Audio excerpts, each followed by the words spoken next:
जय हिंद दोस्तों, की ऑफ सक्सेस की डिजिटल क्लासों में मैं वीर चौधरी एक बार सभी स्टूडेंट्स का हार्दिक स्वागत करता हूं, अभिनंदन करता हूं। स्टूडेंट्स, हमारा जो चैप्टर चल रहा है वो ऑप्टिक्स चल रहा है, प्रकाशिकी चल रहा है। और प्रीवियस वीडियोस जो हमारी अपलोड हो चुकी हैं उनमें आपने पढ़ा था कि हम प्रकाश की घटनाओं को कंप्लीट कर चुके हैं। उन घटनाओं में मैंने परावर्तन, अपवर्तन, पूर्णांतरिक परावर्तन, प्रकीर्णन, वर्ण विक्षेपण, व्यतिकरण, विवर्तन और ध्रुवण, ये 8 घटनाएं मैंने कंप्लीट करा दी हैं।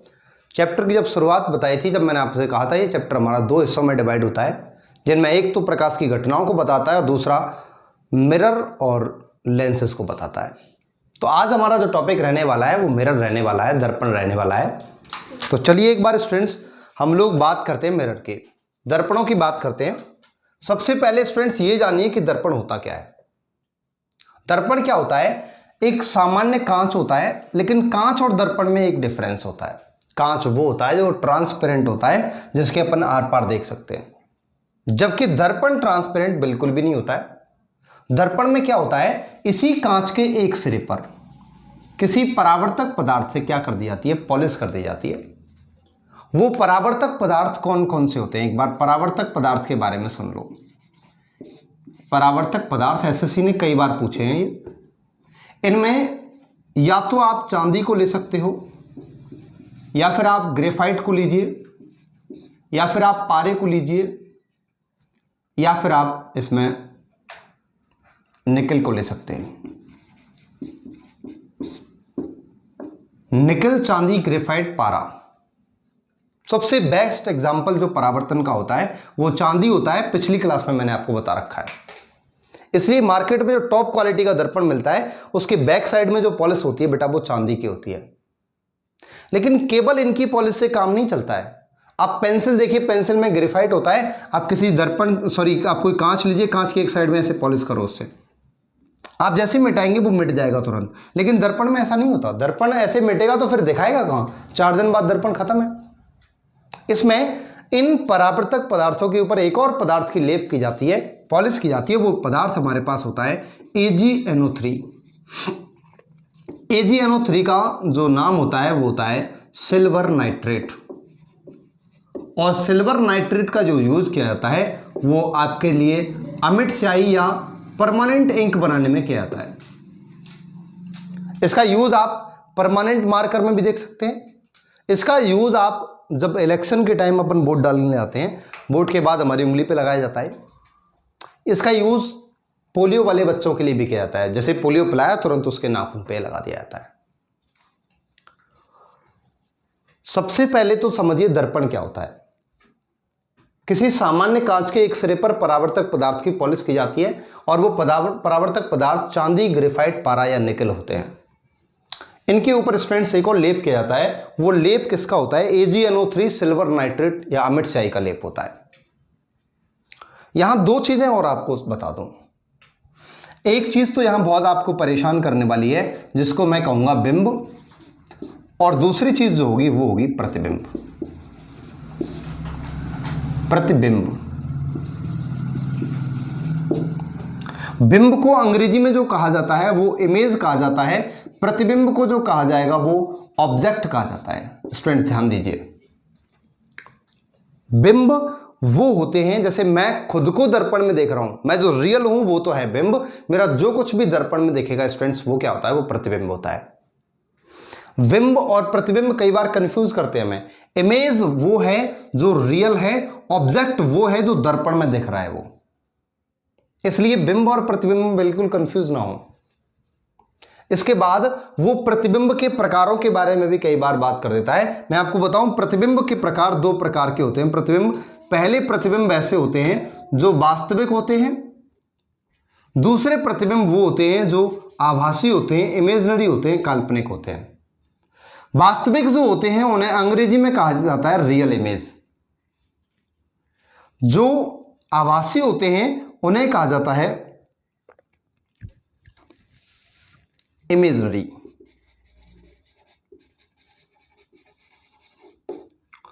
अब एक बार समझ लेते हैं वास्तविक क्या होते हैं और आभासी क्या होते हैं।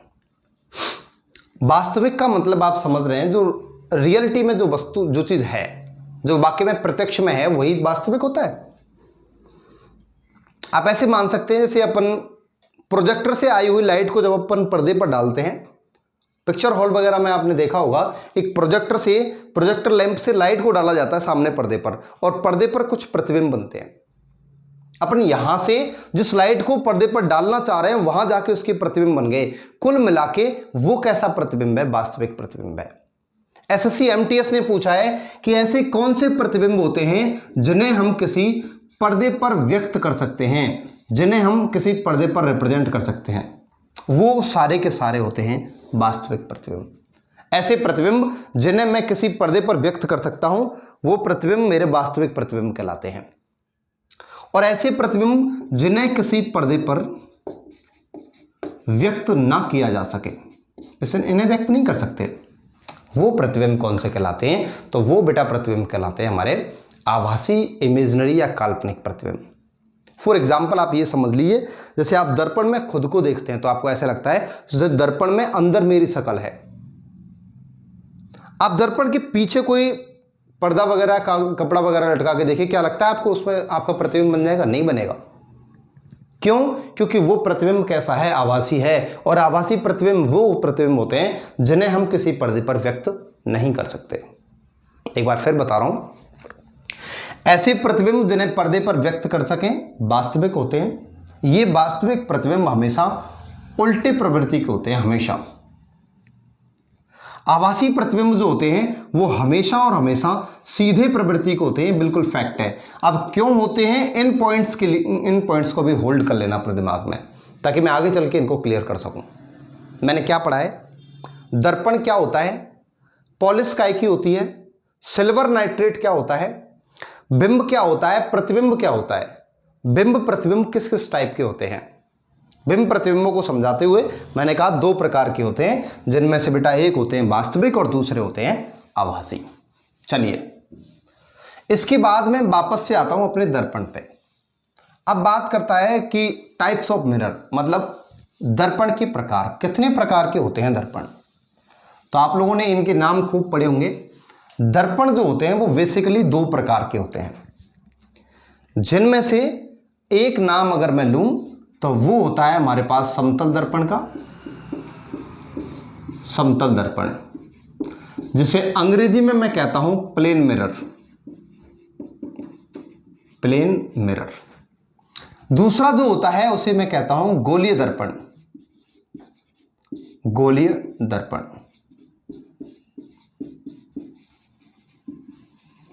Spherical mirror. अपने पास दर्पण दो प्रकार के हैं, जिनमें से एक दर्पण है समतल दर्पण प्लेन मिरर, दूसरा है स्फेरिकल मिरर मतलब गोलीय दर्पण। एक एक से पढ़ते हैं हम दोनों दर्पणों के बारे में। हालांकि इन्हीं गोलीय दर्पणों को आगे चल के वो उत्तल और अवतल में बांट देता है। कॉन्केव और कॉन्वेक्स जो बनते हैं वो स्फेरिकल मिरर के टाइप ही होते हैं। तो स्टूडेंट्स, सीधे हम पहुंचते हैं समतल दर्पण पर। ध्यान देना, समतल दर्पण आज हम पढ़ने वाले हैं। समतल दर्पण प्लेन मिरर।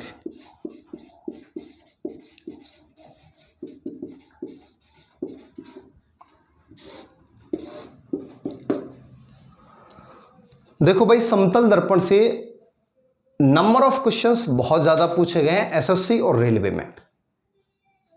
इन क्लासों को बनाने का मूल उद्देश्य सिर्फ यही है कि इस समय एसएससी के एग्जाम्स चल रहे हैं, रेलवे अपना जो एग्जाम्स की डेट है वो अनाउंस करने वाली है। ऑफिशियल साइट पे उसकी पे नोटिस आया है ये कि भाई बहुत जल्द हम जो है इस अगस्त के लास्ट तक हम जो है डेट डिक्लेयर कर देंगे अपने एग्जाम की। तो इसलिए इन क्लासों को उन्हीं उद्देश्यों को मानते हुए बनाया जा रहा है। और देख लेना, आप जब एग्जाम देके आया करोगे तब मैं आपको एग्जाम के बाद उसका रिव्यू करवाया करूंगा, या फिर एग्जाम आने के बाद जो भी क्वेश्चंस आते हैं उनको मैं वापस करवाया करूंगा। आप देखेंगे कि 80% तक क्वेश्चन इन्हीं में से आए हों जो हमने पढ़े हैं। तो बिल्कुल बिना दिमाग को इधर उधर दौड़ाए हुए आप सीधे पॉइंट पे आइए। और हम लोग जो बात कर रहे हैं आज वो समतल दर्पण की बात कर रहे हैं, प्लेन मिरर की। समतल दर्पण में जो पहला पॉइंट आता है वो ये आता है कि भाई बिंब का साइज या बिंब का आकार, साइज मीन्स आकार, वो ठीक बराबर होता है किसके? वो ठीक बराबर होते हैं प्रतिबिंब के साइज के, प्रतिबिंब के आकार के। इसका क्या मतलब है? इस पॉइंट का सिर्फ इतना ही मतलब है, आप 8 फीट के हैं, खुद को समतल दर्पण में देख रहे हैं, तो आपका प्रतिबिंब भी कितने फीट का दिखेगा? 8 फीट का दिखेगा।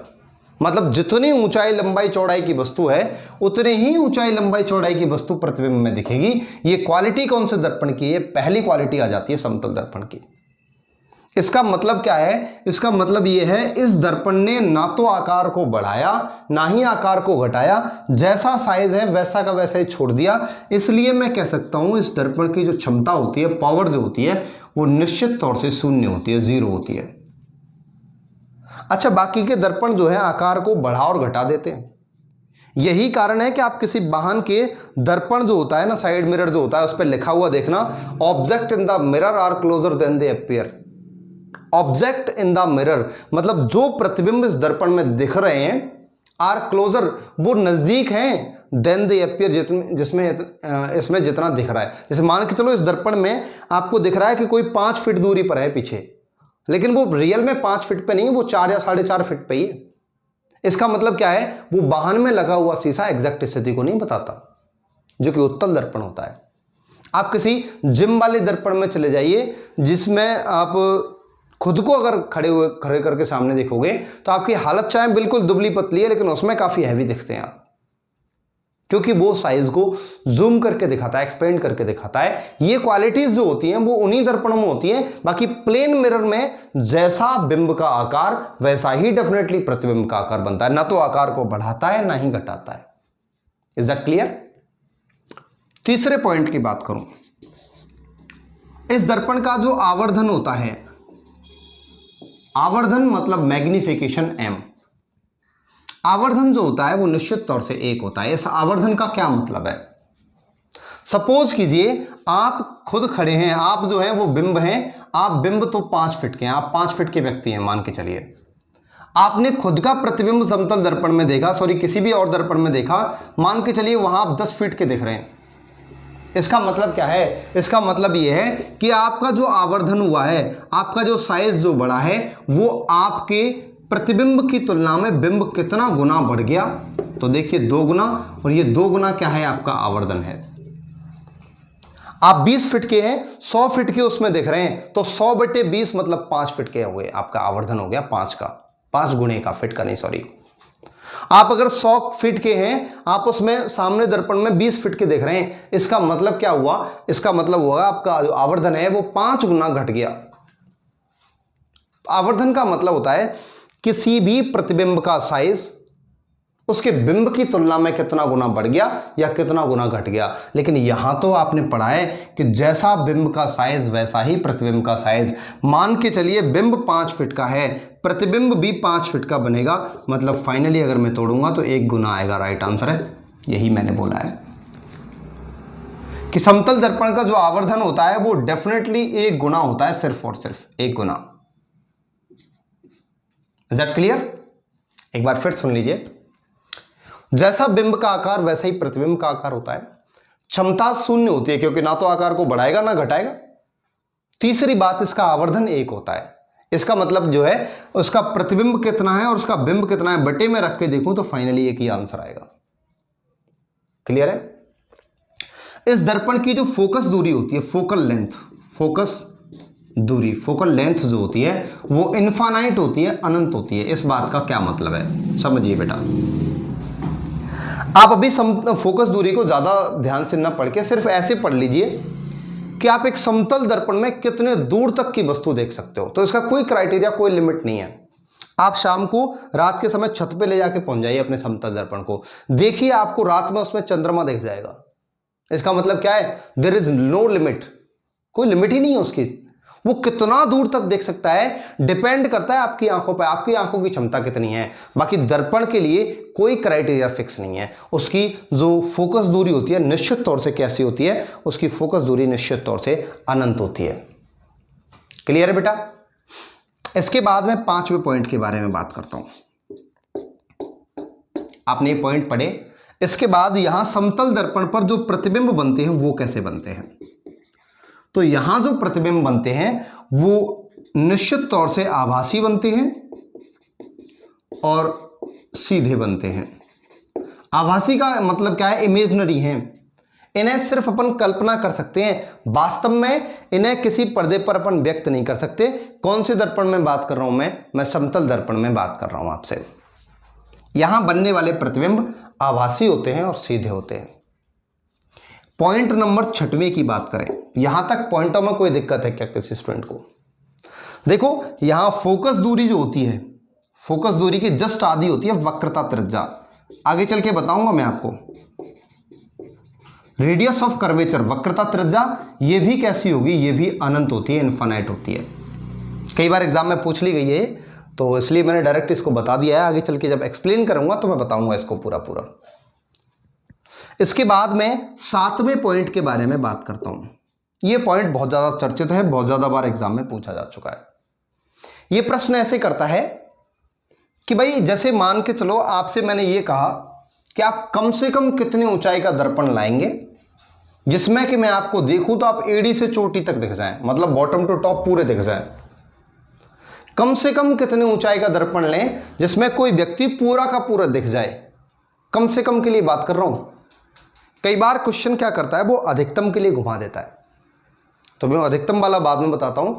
अधिकतम के लिए कोई एरिया ही नहीं है। देखो अगर मैं आपसे कहता हूं आप 5 फीट के हैं, आप कम से कम कितनी ऊंचाई का दर्पण लेंगे कि आप खुद पूरे के पूरे दिख जाए? तो लिए गए दर्पण की जो न्यूनतम ऊंचाई होगी वो आपकी खुद की ऊंचाई का आधा होनी चाहिए। आप 10 फीट के हैं, 5 फीट वाले दर्पण से आपका काम चल जाएगा, 5 फीट वाले में पूरे दिख जाओगे। आप अगर 8 फीट के हैं तो निश्चित तौर से 4 फीट के दर्पण में आप पूरे दिख जाओगे। मतलब अगर आपको किसी बिंब का पूरा साइज देखना है तो लिया गया दर्पण आपकी ऊंचाई का जस्ट आधा होगा। मतलब मैं कहता हूं पूर्ण प्रतिबिंब देखने के लिए, पूर्ण प्रतिबिंब देखने के लिए लिए गए दर्पण की न्यूनतम ऊंचाई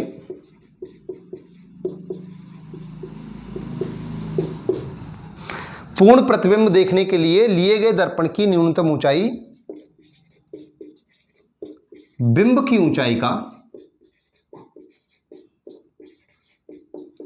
1/2 गुना, या फिर मैं इसी को आधा बोल सकता हूं, होना अनिवार्य है। होना अनिवार्य है। प्रश्न कई बार वो घुमा देता है, वो ये कहता है मान के चलिए किसी बिंब का साइज 20 फीट है। अगर वो बिंब अपना पूर्ण प्रतिबिंब देखना चाहता है तो उसके द्वारा लिए गए दर्पण की कम से कम कितनी ऊंचाई होनी चाहिए? तो बिंब अगर 20 का है तो निश्चित तौर से बिंब अगर 20 का है तो निश्चित तौर से उसे जो दर्पण लेना पड़ेगा वो कम से कम 10 फीट का लेना पड़ेगा, आधे का। यह क्वेश्चन बहुत ज्यादा ट्रेंडिंग में रहा। इसी क्वेश्चन को आधार मानते हुए एक और क्वेश्चन बना दिया। वो क्वेश्चन कैसे बनाया गया? वो क्वेश्चन ऐसे कहता है, मान के चलिए कि आप किसी कमरे में, ये मान के चलो कमरा है, इस कमरे के ठीक बीचों बीच में खड़े हो। अच्छा, ये कंडीशन सिर्फ वहीं के लिए लाई है जहां मैं बिल्कुल ठीक बीच की बात कर रहा हूं। तुम यूं कहें भाई 2 हाथ इधर को 2 हाथ उधर को, तो वो नहीं है। सीधी बात है कि यदि कोई बिंब समतल दर्पण के यदि कोई बिंब कमरे के ठीक बीचों बीच में खड़ा हुआ है और सामने लगे हुए दर्पण में पूरी पीछे वाली दीवार को देखना चाहता है, कंडीशन क्या है? कंडीशन एक बार मैं बता देता हूं। 8वां पॉइंट है। 8वां पॉइंट हमसे ये कह रहा है किसी कमरे के ठीक बीच में खड़े होकर, ठीक बीच में खड़ा व्यक्ति अपने पीछे वाली दीवार का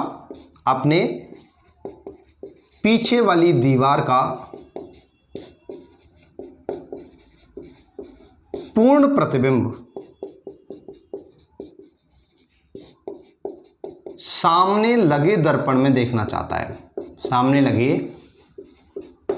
दर्पण में देखना चाहता है तो लिए गए दर्पण की न्यूनतम ऊंचाई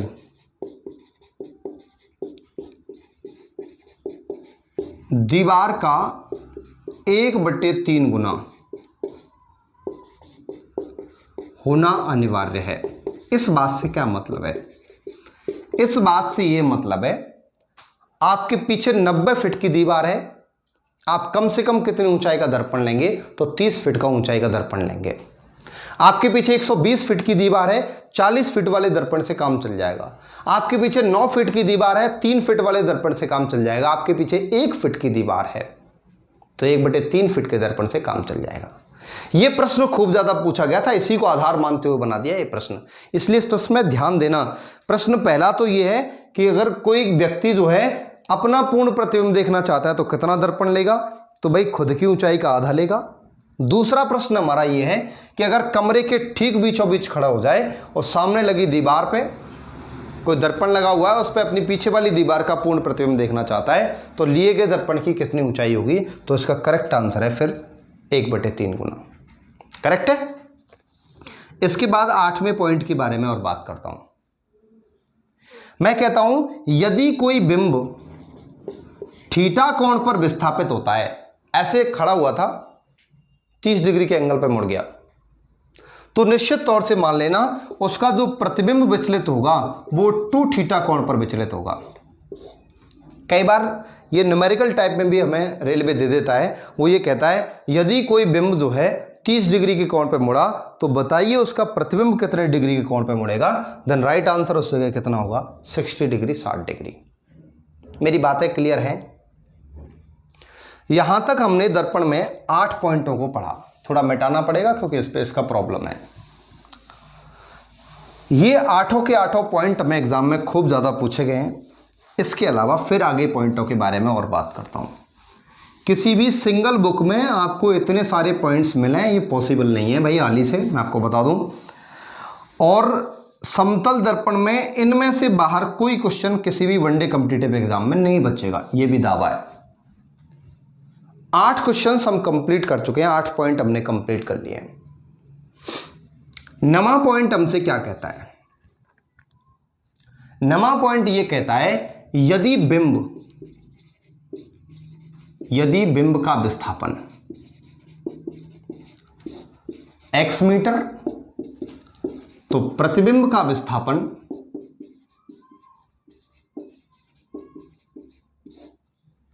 बिंब से 2x मीटर है। कैसे? मान के चलिए मैं समतल दर्पण से 5 फीट की दूरी पर खड़ा हूं। सपोज कीजिए मैं बिंब हूं। अगर मैं 5 फीट दूरी पर खड़ा हुआ, जैसे मान के चलो मैं बिल्कुल समतल दर्पण पे ही खड़ा हुआ हूं, मैं 5 फीट दूरी जाता हूं, मेरा प्रतिबिंब भी निश्चित तौर से 5 फीट दूरी जाएगा। तो मेरे बिंब और मेरे प्रतिबिंब के बीच में कितनी दूरी होगी? 5 मैं गया हूं, 5 ही मेरा प्रतिबिंब गया है। बिंब प्रतिबिंब के बीच में 10 मीटर की दूरी। एक क्वेश्चन पूछा था एसएससी ने, मैं उस एग्जाम्पल के बारे में आपसे बात करता हूं। एज इट इज पूछा था, जैसे बता रहा हूं। वो ये कहता है यदि कोई व्यक्ति समतल दर्पण से 1 मीटर दूरी पर खड़ा है, 1 मीटर दूरी पर खड़ा है तथा यह व्यक्ति समतल दर्पण की ओर 30 सेंटीमीटर चलकर रुक जाता है, तो बताइए बिंब और प्रतिबिंब के बीच की दूरी क्या होगी? प्रश्न बिल्कुल सिंपल सा था। मान के चलिए मैं कहता हूं ये कोई दर्पण है, पॉलिश हो रखी है, व्यक्ति खड़ा हुआ है यहाँ पर, ये डिस्टेंस कितनी है, ये पूरी की पूरी डिस्टेंस 1 मीटर है, 1 मीटर मान लो, या इसी को 100 सेंटीमीटर मान लो। अच्छा बताओ, जब ये यहां पर 1 मीटर दूरी पर है तो क्या प्रतिबिंब भी इसका 1 मीटर पर नहीं बन रहा होगा? बिल्कुल बन रहा होगा गुरुजी। यहाँ पे 1 मीटर मतलब इसे भी मैं 100 सेंटीमीटर मान रहा हूं, क्योंकि ऐसे ही बताया मैंने, जितना दूर बिंब जाएगा उतना ही दूर प्रतिबिंब जाएगा। अब सपोज कीजिए ये व्यक्ति जो है दर्पण की ओर 30 सेंटीमीटर चलता है और रुक जाता है, यहां आके और रुक गया। यहां से यहां तक इसने कितना डिस्टेंस कवर किया है? 30 सेंटीमीटर। जाहिर सी बात है ये प्रतिबिंब भी यहां से यहां तक खिसका होगा, ये भी 30 मीटर खिसक गया होगा। जब 30 मीटर ये है तो शेष बचा हुआ ये कितना रहेगा दर्पण तक? ये 70 मीटर रहेगा। ये भी कितना रहेगा? ये भी निश्चित तौर से 70 सेंटीमीटर, यार सॉरी सेंटीमीटर है ना, हाँ। तो 100 में से घटा दो, ये 70 सेंटीमीटर। यहां तो है प्रतिबिंब, यहां है आपका बिंब। यहां क्या है? यहां बिंब है, यहां प्रतिबिंब है। दोनों के बीच की सीधी दूरी देख लो, 70 और 70 कितना हो गया? 140 सेंटीमीटर। और यही क्वेश्चन एज इट इज पूछा गया एग्जाम में। तो क्या लगता है बेटा, अगर ये क्वेश्चन आपको वापस से मिलता है या इससे मिलता जुलता कोई क्वेश्चन आपको वापस से दिखता है तो क्या आप जवाब दे पाओगे? नहीं दे पाओगे। प्रश्न बिल्कुल सिंपल है। यदि बिंब इतना खिसक रहा है, निश्चित तौर से मान लीजिए प्रतिबिंब भी इतना ही खिसकेगा। और वो हमसे पूछता क्या है? वो पूछता ये है, बोला बताओ भाई बिंब और प्रतिबिंब के बीच की दूरी कितनी हो जाएगी। उम्मीद कर रहा हूं ये पॉइंट आपका क्लियर हो गया होगा। अब वो आपसे कितना भी खिसकाने की बात कर ले, आप निश्चित तौर से जवाब इसका दे सकते हो आराम से। 9 पॉइंट्स हमारे हमने जो है क्लियर कर लिए हैं। थीटा कोण पर झुके तो क्या होगा? x मीटर दूरी पर विस्थापित हो तो क्या होगा? एक और चीज आती है, अगर कोई व्यक्ति समतल दर्पण की ओर v वेग से भाग के आ रहा है, मतलब 10वां पॉइंट हमारा ये है, यदि वेग, मतलब मैं ऐसा कर रहा हूं, बिंब का वेग अगर v है तो भैया प्रतिबिंब का जो वेग होगा वो निश्चित तौर से 2v होगा।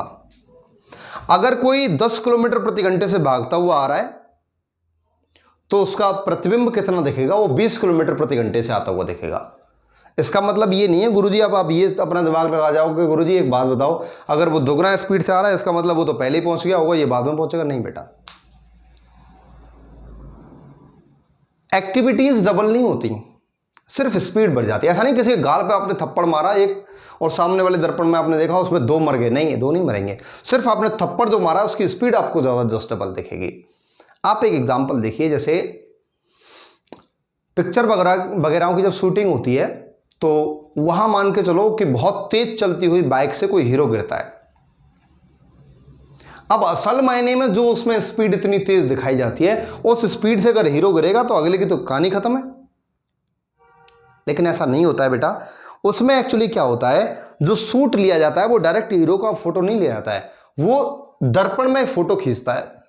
फोटोग्राफर जो होता है वो दर्पण में एक्टिविटीज को रिकॉर्ड करता है, क्योंकि वहां से अगर वो 60 किलोमीटर प्रति घंटे से अगर आ रहा है ना, तो दर्पण में कम से कम 120 किलोमीटर प्रति घंटे उसकी रफ्तार देखेगी, जस्ट डबल। बाकी ऐसा नहीं होता कि वो वीडियो को फास्ट कर देते हैं, क्योंकि अगर वीडियो फास्ट करेंगे तो आप देखते हैं एक्टिविटी भी जल्दी जल्दी होने लग जाती है उनकी, जबकि ऐसा नहीं होता है उन शूट में। तो निश्चित तौर से आप ये मान लेना, यदि बिंब का वेग v है तो निश्चित तौर से प्रतिबिंब का वेग 2v होगा, डेफिनेटली। भाई मेरी बातें क्लियर हैं, बताइए मुझे, ठीक है? ओके, अगला पॉइंट है हमारा 11वां पॉइंट। 11वां पॉइंट बड़ा थोड़ा सा परेशान करता है बच्चों को, उस पॉइंट पे थोड़ा ध्यान देना। आप किसी नाई की दुकान में जाइए, बार्बर जो कटिंग वगैरह करता है, जब उसकी दुकान में जाएंगे तो आपको 2 दर्पण लगे हुए मिलेंगे, एक दर्पण आगे होगा, एक दर्पण पीछे होगा। लेकिन इंटरेस्टेड बात उसमें ये होती है कि वो दर्पण उनमें से या तो वो दोनों के दोनों को झुका के रखेगा या फिर एक को प्लेन दूसरे को झुका के रखेगा। कुल मिला के ऐसे नहीं मिलेंगे एकदम स्ट्रेट, वो दोनों दर्पणों में से एक को झुका के रखता है किसी न किसी एंगल पे। तभी तो आप खुद को देखिए, 4-5 शक्ल आपके आगे दिखती है, 4-5 पीछे वाले दर्पण में दिख जाती हैं। इसी से प्रश्न कैसे करता है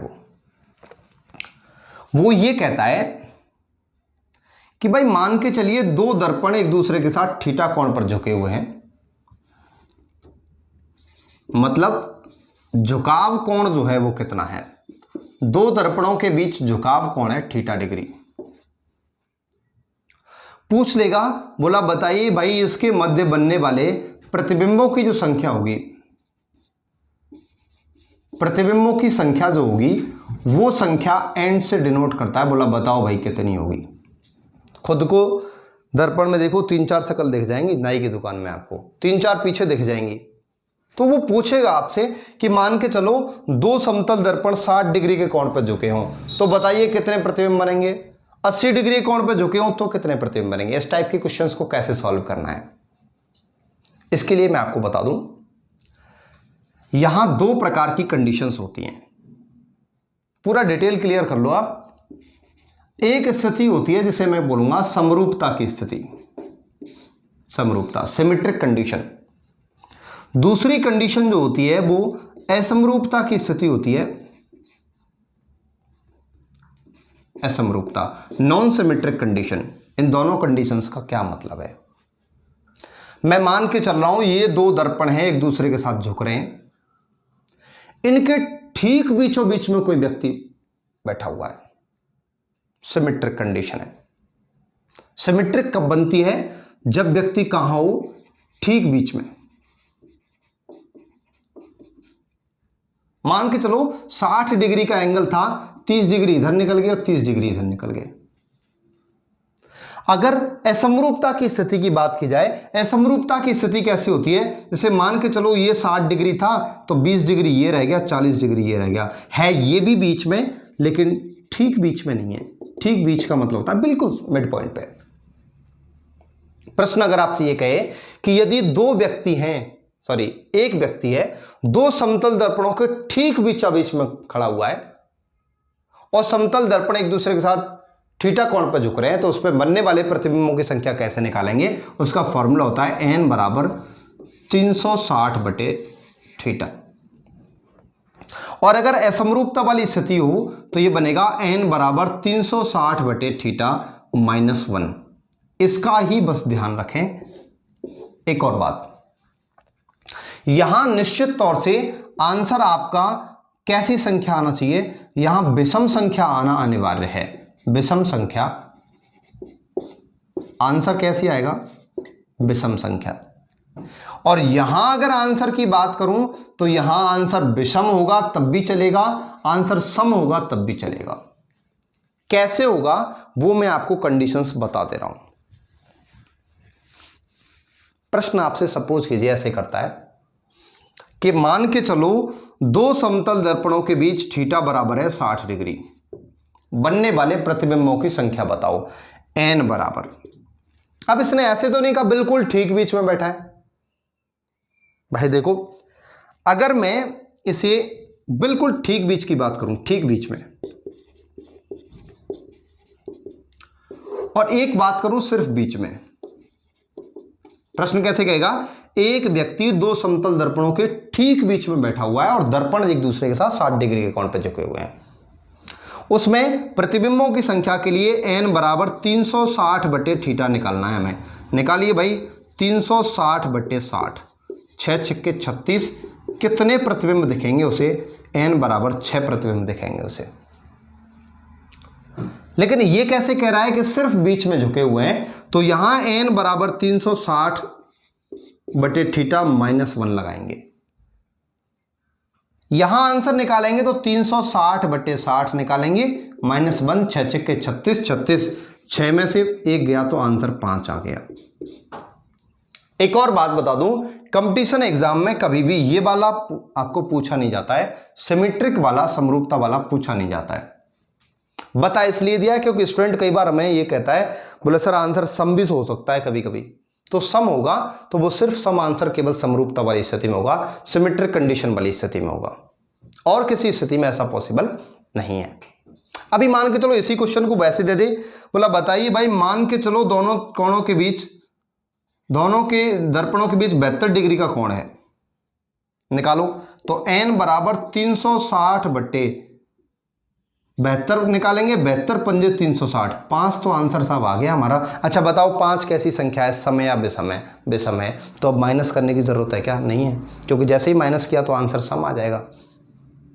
मेरा मतलब क्या है, ये क्वेश्चन जब आएगा आपको 4 ऑप्शंस देगा। 4 ऑप्शंस में जैसे ए ऑप्शन आपको दे देगा 6 हैं, बी ऑप्शन दे देगा आपको 4 हैं, सी ऑप्शन दे देगा 8 हैं, और डी ऑप्शन दे देगा नन ऑफ दीज, जैसे मान के चलो। ऑप्शन से सीधा कर सकते हैं क्वेश्चन को, भाई ये भी सम संख्या, ये भी सम संख्या, ये भी सम संख्या, जबकि सर ने बताया था सम तो आंसर हो ही नहीं सकता, that means none of these इसका राइट आंसर है, इनमें से कोई नहीं। कुल मिला के याद ये रखें कि क्वेश्चन हमारा जो है उसका आंसर निश्चित तौर से कैसी संख्या आना चाहिए, वो एक प्रकार से विषम संख्या आना चाहिए। उम्मीद कर रहा हूं थीटा वाले क्वेश्चन में किसी को कोई प्रॉब्लम नहीं होगी।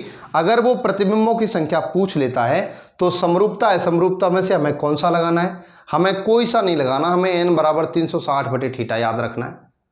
आंसर हर कंडीशन में हमें विषम लेके आना है। सम आ रहा है तो -1 कर दो, एक ही बार में 72 पंजे 360 जैसे 5 आया था तो 5 पहले से ही विषम है, अब काटने की कोई जरूरत है क्या? बिल्कुल भी जरूरत नहीं है। तो निश्चित तौर से आपको ये पॉइंट क्लियर हो गया होगा। चलिए बेटा, इससे अगले पॉइंट पर चलते हैं। पॉइंट नंबर है हमारा 12वां। 12वां पॉइंट कैसे कहता है वो एक बार ध्यान दो। 12वां पॉइंट आपसे ये कहता है कि मान के चलो, अच्छा ये पॉइंट जो बताने जा रहा हूं वो अपने आप में कांस्टेंट है पॉइंट। यदि वो ये कहेगा कि 12वां पॉइंट कह रहा है, यहां ये जो पॉइंट्स हैं वो अपने आप में कांस्टेंट क्वेश्चंस रखते हैं। जैसे मैं आपसे ये कहूं, वो प्रश्न कैसे कहता है, वो ऐसे कहता है कि मान के चलिए 2 समतल दर्पण हैं, एक दूसरे के साथ 90 डिग्री के कोण पे झुके हैं। अच्छा देखो, एक पॉलिस एक साइड से इधर से, एक इधर साइड से पॉलिस, थीटा बराबर कितने डिग्री है? 90 डिग्री। ये 90 डिग्री है। अब सपोज कीजिए यहां से कोई प्रकाश की किरण आई, ऐसे आके टकराएगी। अगर मैं कितने डिग्री ले रहा हूं? 90 डिग्री ले रहा हूं। ये प्रकाश की किरण आ रही है, टकराएगी, टकराने के बाद इस दर्पण पे पड़ेगी, इस दर्पण से टकराने के बाद ऐसे निकल जाएगी। ये प्रकाश की किरण जो है वो आ रही थी, आपको फिर एक बार बता दूं, अरे यार सही क्यों नहीं बन रही है रेखा?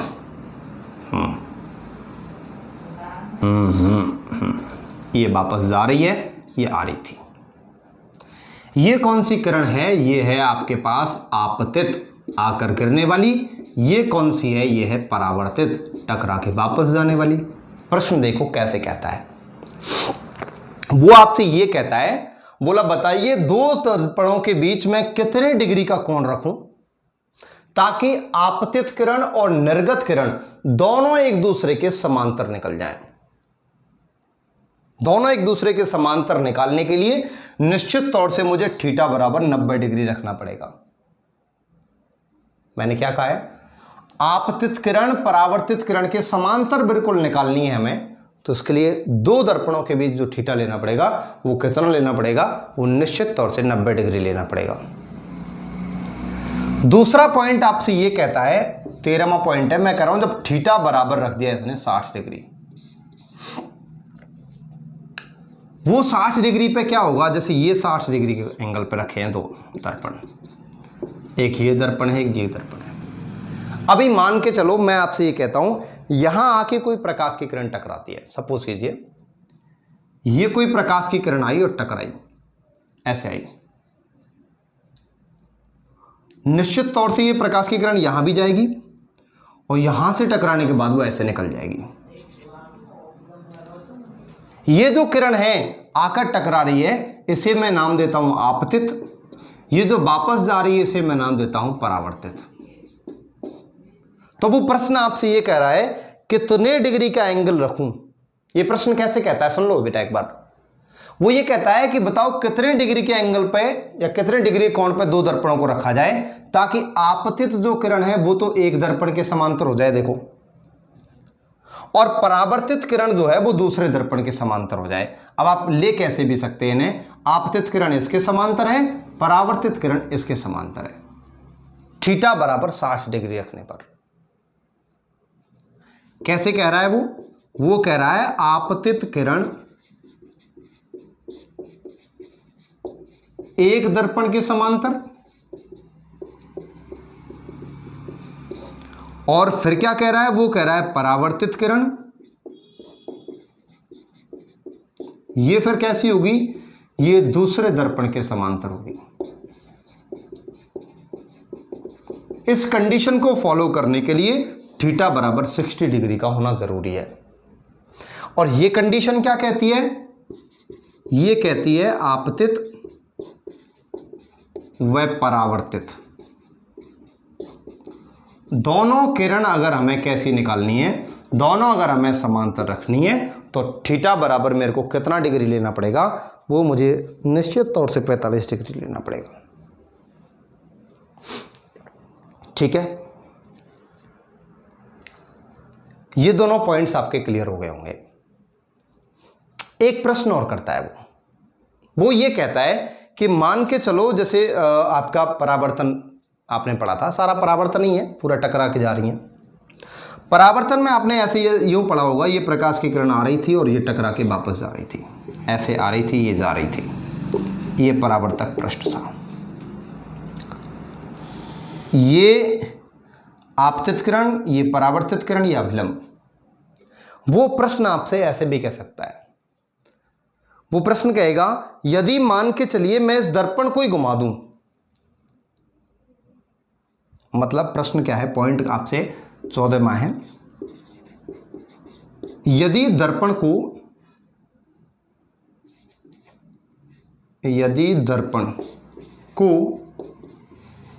थीटा डिग्री पर घुमाया जाए,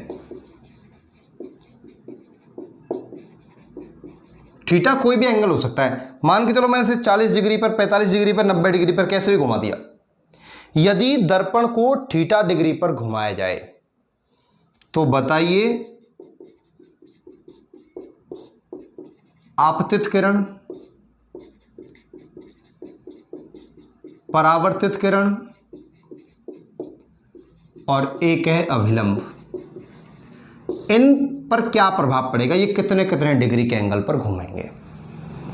क्या कह रहा हूं मैं कह रहा हूं यदि आपने दर्पण को ही घुमा दिया थीटा कोण पर तो बताइए, तो स्टूडेंट्स आपको बता दूं आपतित किरण तो घूमेगी 0 डिग्री के एंगल पर, अविलंब घूमेगा थीटा डिग्री के एंगल पर, और परावर्तित जो किरण घूमेगी वो 2 थीटा डिग्री के एंगल पर घूमेगी। कैसे प्रश्न कह रहा है, मान के चलो यदि मैंने इस दर्पण को 30 डिग्री कोण पर घुमा दिया तो बताइए इंसिडेंट रे, रिफ्लेक्टेड रे और नॉर्मल तीनों पर क्या इफेक्ट पड़ेगा। आप जवाब देंगे साहब इंसिडेंट रे जो है वो निश्चित तौर से 0 डिग्री के एंगल पर रहेगी, जहां थी वहीं के वहीं। रिफ्लेक्टेड रे जो है वो निश्चित तौर से कितनी हो जाएगी, वो 2 थीटा करने के बाद 60 डिग्री हो जाएगी, और नॉर्मल जो है वो जितने डिग्री पर 30 डिग्री पर घुमाया तो 30 डिग्री पर रहेगा। ये कुछ पॉइंट्स है, उम्मीद कर रहा हूं ये सारे के सारे पॉइंट आपको क्लियर हो गए होंगे। और इन 14 के 14 पॉइंटों में सारे के सारे पॉइंट्स बहुत इंपॉर्टेंट हैं, और एक भी पॉइंट ऐसा नहीं है जो एग्जाम रिलेवेंट नहीं हो, जो अब तक एग्जाम्स में पूछा नहीं गया हो। आपको बता दूं समतल दर्पण से खूब सारे बतेरे क्वेश्चंस जो है एग्जाम में हमें पूछे जाते हैं, इसलिए समतल दर्पण के ये हमने 14 पॉइंट्स क्लियर किए। इसके बाद क्वेश्चंस आपसे वो समतल दर्पण के यूज से और कर देता है। समतल दर्पण का यूज क्या है, तो इसका पहला यूज जो किया जाता है वो किया जाता है पेरिस्कोप में। दूसरा इसका यूज जो किया जाता है वो किया जाता है स्केलेडोस्कोप में।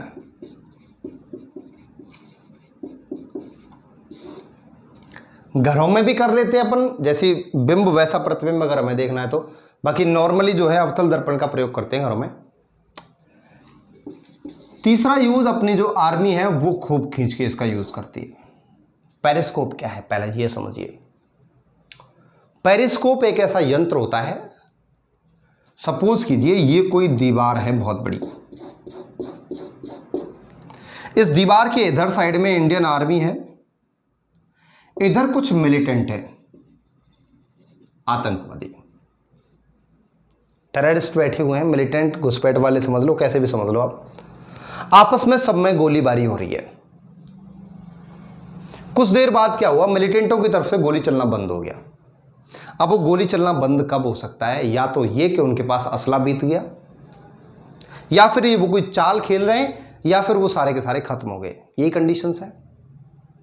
अब उनको देखना है क्या है मामला।